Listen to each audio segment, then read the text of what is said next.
Hi, I'm Pat Kiernan. Glad you could be with us for today's edition of Pat's Papers. We go through the nation's newspapers to bring you the highlights. Here's our top story today. Rod Blagojevich is now the former governor of Illinois, with a unanimous vote yesterday in the Senate of Illinois removing him from office after allegations of corruption. In the city where it happened, the Springfield State Journal-Courier quotes the new governor, who said yesterday the ordeal is over. The Chicago Tribune runs a long feature that examines the rise and fall of Blagojevich. He is the son of a Serbian immigrant and transit ticket taker. He became the first Democratic governor of Illinois in 26 years. In 2002, he promised a new era in corruption-plagued Illinois politics. As for the man who's taking over, Governor Quinn said yesterday he is in the situation Gerald Ford was in when Richard Nixon resigned. He asked the people of Illinois to elect him with their prayers for Illinois at a most difficult time. The New York Times tells an amusing story of the ousted governor's flight back to Chicago from Springfield after making his argument to legislators. He didn't want to answer the phone on his government plane for fear they'd tell him that he wasn't the governor anymore and therefore didn't have the right to use the jet. He figured he'd take that call once he was back on the ground. President Obama says it is shameful the way Wall Street bankers paid themselves so much money last year, even while taking government bailout money. Obama returned to his theme of personal responsibility, saying now is not the time for top bankers to have paid themselves an estimated $18 billion in bonuses. To the Super Bowl, page upon page of coverage this morning ahead of the game on Sunday. The Tampa Tribune has Bruce Springsteen on the top of the page. The host city abuzz. The paper publishes a special section today. The story on the right side of the front page is about the prices in Tampa this week. A car rental that's typically $34 a day is $90 this weekend. USA Today publishes a special section. The front page story says the event has not been immune to the recession, though. A hot dog vendor who's been working the same corner during all four of the championship games Tampa has hosted says business was better for the other three. The Wall Street Journal devotes much of its weekend journal section to the game. One of the stories there is about John Madden. Some fans say Madden, at age 72, is struggling with the facts sometimes on his football telecasts. Regardless, the NBC analyst is still a favorite of many fans, and he is glad to be back on the broadcast this year.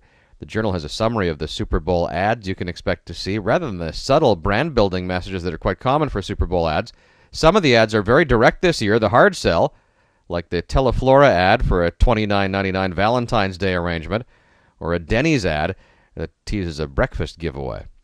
The Detroit News leads with hometown news from Ford. The company reported a fourth-quarter loss of $5.9 billion. Ford insists it has enough cash to weather this economic crisis.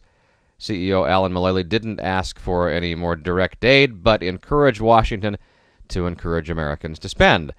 In Bakersfield, California, front-page story about local lawmakers and their move to have your company help you to help the environment. Companies in that area could be fined if they don't do things to reduce commuting distances and increase carpooling. Reporters descending on the family home of the California woman who gave birth to the octuplets last week. The Los Angeles Times reports on the revelation that she already had 6 children, all of them under the age of 10. The grandmother spoke to reporters and said her daughter never expected her fertility treatment would result in 8 more babies. Has new consumer safety legislation effectively banned kids' books? The Kansas City Star says the soon-to-be-enforced Consumer Product Safety Improvement Act is intended to ban toys with dangerous levels of lead paint, but the act is vague enough that it could be interpreted to say that any children's book would have to be pulled from circulation unless it's been tested and proven to be lead-free.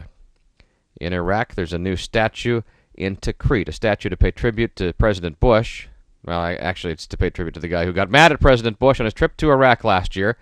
The sofa-sized statue of the shoe that was thrown at W was unveiled yesterday.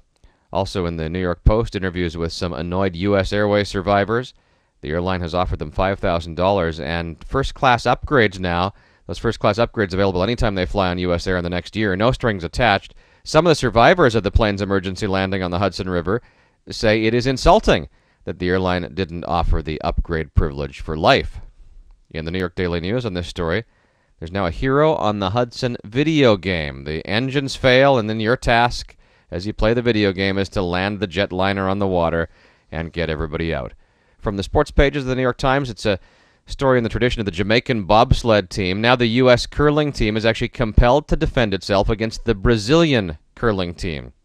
Apparently 4 guys from Brazil were going to school in Canada. They took up the sport of curling and became their national team. We finished with 2 stories from the Miami Herald. There's a new book called The Flexitarian Diet.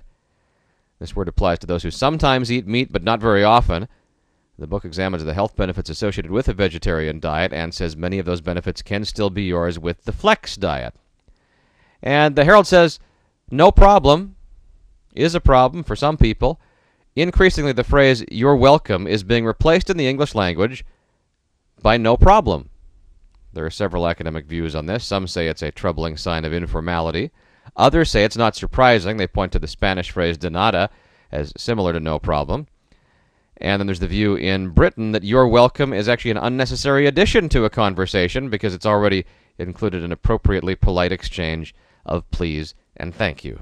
And that's our look at what's in the headlines today. We do this every day at patspapers.com. You will find this video report, and you'll find links to all of the stories mentioned in today's report so you can read the stories for yourself.